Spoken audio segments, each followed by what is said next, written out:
Formos pourrait bien être le futur sanctuaire du programme nucléaire iranien. D'après des sources à Téhéran, c'est dans ce site enfoui à 80 mètres sous la montagne, à l'abri de frappes aériennes, que le régime devrait accentuer prochainement ses activités nucléaires.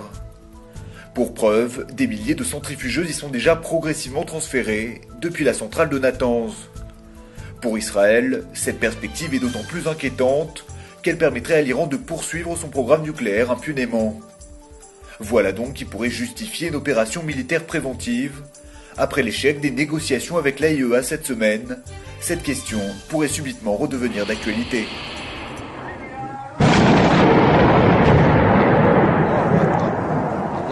Après 20 jours de siège, les blindés syriens auraient commencé à pénétrer dans plusieurs quartiers de Homs. Parmi eux, celui de Baba Amer, où le bilan des victimes ne cesse de s'alourdir. Selon plusieurs témoignages, de lourdes explosions et des échanges de tirs auraient retenti dans plusieurs secteurs de cette ville, symbole de la révolte contre le régime syrien. Mercredi, ce sont encore 80 personnes qui ont été tuées dans les bombardements menés par les forces pro-Assad. Au cours de cette journée particulièrement violente, 2 journalistes occidentaux ont également trouvé la mort.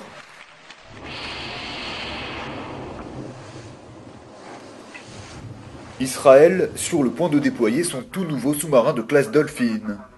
Un appareil de fabrication allemande, le premier d'une série de 3 sous-marins qui doivent être livrés à la marine israélienne d'ici 2015.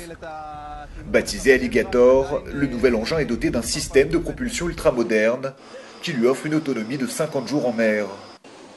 Capable d'opérer sur un rayon d'action de 10 000 km, le sous-marin abritera de nombreuses technologies de pointe et des missiles de croisière.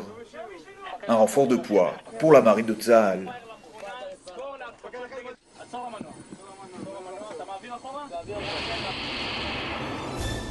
En Israël, c'est une tendance. De plus en plus de femmes veulent être mamans, tout en gardant leur statut de célibataire.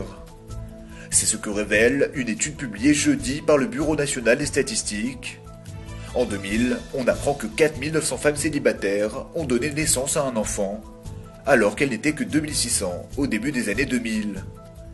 Un phénomène qui ne serait pas uniquement dû aux mœurs de la société.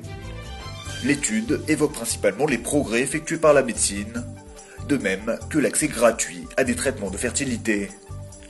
D'après le Bureau des statistiques, ce sont surtout les femmes juives israéliennes qui seraient concernées par ces chiffres. Elles seraient aujourd'hui 16 000 à élever seules un enfant.